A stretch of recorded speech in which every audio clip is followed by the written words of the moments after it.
Bueno, el asunto que voy a abordar en el día de hoy, una vez que han transcurrido los 3 primeros meses de gestión del Gobierno del señor Zapatero, del Partido Socialista, es precisamente referirme a lo que es ese balance de esos primeros 100 días del Gobierno del señor Zapatero.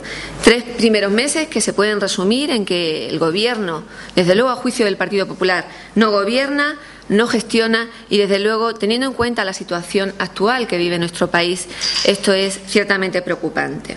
Apenas han presentado iniciativas en las Cortes Generales, basta con dar un repaso al Boletín Oficial del Estado, y han aprobado 2 decretos ley, uno, el que, como saben todos ustedes, fue destinado, según dijeron, a paliar lo que ellos no quieren llamar crisis, los famosos 400 euros, ese golpe de efecto que desgraciadamente además no va a beneficiar a las rentas más bajas. Y otro para derogar el del trasvase del Ebro, o mejor dicho, conducción, como les gusta denominarlos, y que antes habían aprobado. Ciertamente poco más. Y digo poco más porque lo cierto es que la economía de nuestro país está viviendo uno de los peores momentos desde hace 15 años, incluso con problemas que no se han conocido en esta década. Ayer mismo algunos hosteleros de la ciudad, en este fin de semana, me comentaban y me mostraban su preocupación sobre la situación de crisis económica que está viviendo el sector, no solamente el sector hostelero, sino el sector del comercio en la ciudad. Y además, el principal problema que desde luego entendemos en el Partido Popular que agrava esta situación es que el Gobierno, el Partido Socialista, no quiere reconocer esta situación, sigue negando la realidad y sigue poniendo nombres a lo que ya lo tienen. Antes les hablaba de crisis, se niegan a admitir. El otro día, en la pasada sesión de control al Gobierno en el Senado, se negaba el señor Zapatero a admitir la palabra crisis, sigue hablando de desaceleración o de recesión. De hecho, hizo rectificar al propio ministro Solbes que en un lapsus, como él mismo calificó, se le escapó la palabra crisis. A los trasvases, conducciones, al pago de rescate, gestiones diplomáticas y a la pérdida de empleo, a la destrucción de empleo que diariamente se está viviendo en nuestro país, le llaman pérdida de capacidad para crear empleo.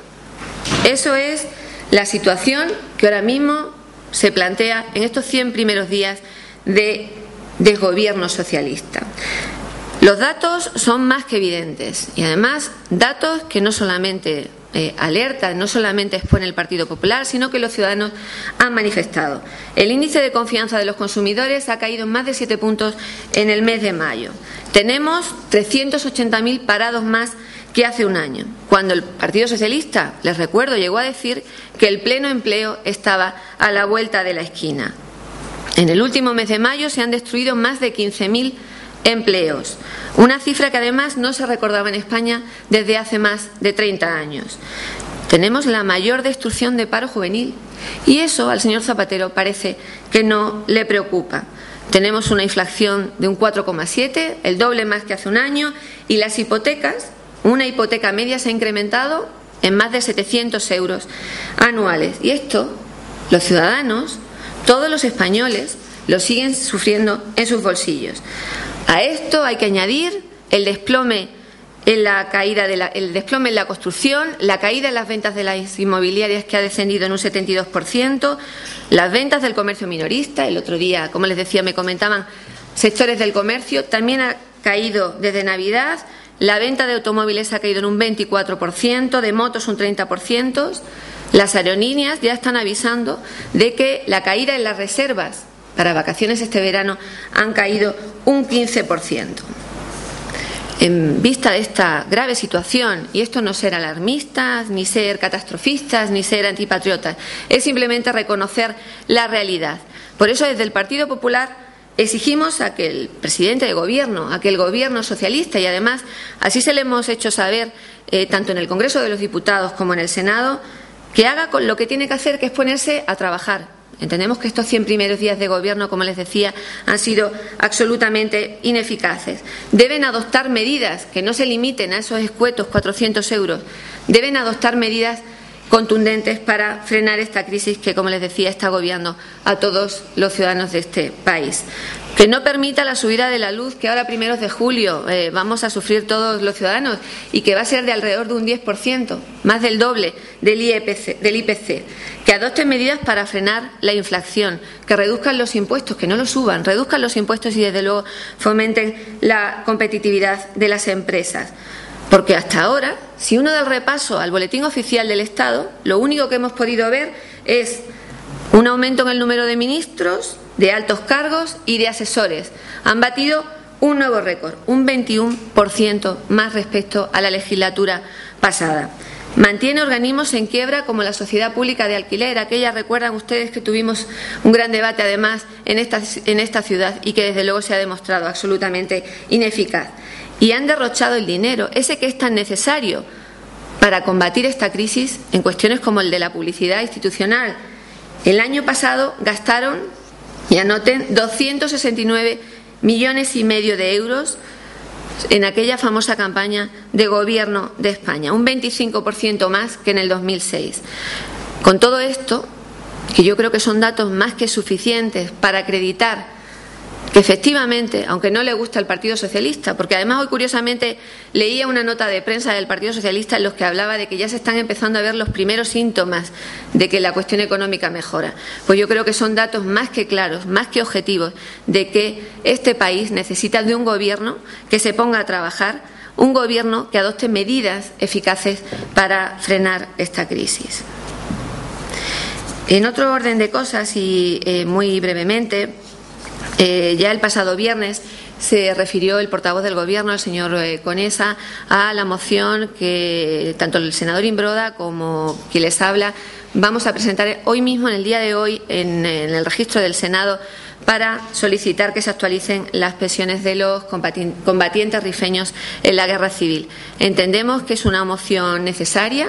Vamos a instar al Gobierno a que, con fundamento en la Ley de Memoria Histórica y para evitar un agravio comparativo con las personas que igualmente recogen en esa ley y que combatieron en la guerra civil, se proceda a ese reconocimiento en los derechos sociales, a esa actualización en los derechos sociales que tuvieron estas personas que combatieron, como les digo, estos combatientes rifeños que se calculan alrededor de 100.000 que combatieron en la Guerra Civil Española. Por eso, desde luego, desde el Partido Popular vamos a trabajar para que esta moción vea la luz y obtenga el máximo consenso de todos los grupos políticos en la Cámara Alta. Nada más. Estas 100.000 personas de las que te refieres, o sea, todavía siguen vivas y viven aquí en... No, bueno, vamos a ver, claro, de esas 100.000 personas que se están estimados, las cifras varían según los historiadores que tratan el tema, pero bueno, el cómputo general podría ser esa cantidad. Lógicamente, muchos de esas personas, de esos musulmanes rifeños que combatieron, ya han fallecido, pero sí es verdad que están sus viudas o sus descendientes legítimos. Lo que pretendemos con esta moción es que efectivamente esa actualización de esas pensiones tenga su reconocimiento, lógicamente, a los supervivientes, en el caso de que aquellos que así lo sean, como a sus viudas o, en su caso, a los descendientes legítimos de estas personas. ¿Y cómo se lleva ese registro de...? Bueno, eso evidentemente habrá que... Lo primero es instar al Gobierno a que haga ese reconocimiento, esa actualización y, en base a eso, lógicamente, una vez que se reconozca esa actualización, pues habrá que, a través de los Ministerios de Asuntos Exteriores o del Ministerio de Defensa, hacer el cómputo real de las personas que a fecha de hoy sobreviven o están sus viudas o descendientes. ¿Y la propuesta esta hoy la presentáis en el Senado y luego qué curso sigue? Pues ahora va a registro de la mesa del Senado y confiamos que, bueno, la confianza es que tengamos es que el próximo pleno de este final de mes se pueda ver en la Cámara Alta. De este mes de junio, ¿no? Sí. ¿Qué día es? Tenemos 24 a 26 de este mes de junio. ¿Eso después le vamos a dar al Congreso, Carmen? El Senado, porque tiene que proponer y aprobar la ley al Congreso, ¿no? Pero no lo hemos planteado como una proposición de ley, es una moción. En el Senado se presentan proposiciones de ley o proposiciones. En el caso del Senado, la proposición no de ley es lo que se conoce como moción. En principio, queremos que el Gobierno se pronuncie sobre esta cuestión y sobre el reconocimiento de este derecho a que esas pensiones, que como ya todos sabéis son pensiones ínfimas, y con amparo y desde luego en esa ley de memoria histórica que aprobó el Gobierno en la pasada legislatura, consigamos que lógicamente esos derechos de estas personas no se vean mermados, sino que obtengan el mismo reconocimiento y la misma equiparación que otros colectivos que participaron en la Guerra Civil Española. ¿Lo presenta solamente los senadores por Melilla esta iniciativa o es en general? Sí, bueno, vamos a ver, la iniciativa se sale parte la moción de los 2 senadores de Melilla, pero lógicamente es una cuestión que cuenta con el respaldo del Grupo Parlamentario Popular en el Senado. Eso es